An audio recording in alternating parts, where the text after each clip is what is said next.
Puhutaan metallimusiikista. Yes. Anna palaa. Ei, mä ajattelin, jos teillä olisi ollut jotain sanottavaa, kun te olette metallibändin. Niin kuin, painu vittua, sit kestä metakkaa. Se on tavallaan heavy, koska siinä on niin paljon jormaa pelissä.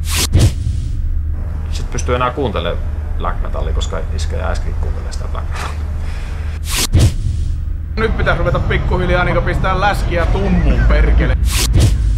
Jotaako toimii väittävä sitten, ettei siinä mitään... Okei, ymmärrän sitä. Finnish metal is so good when you're having sex.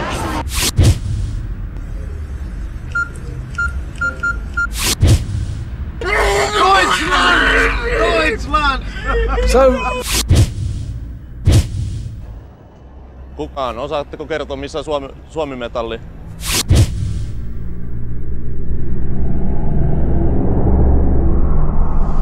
Mikä tahansa paskempikin heavy-bändi on parempaa mainosta kuin Matti Nykänen.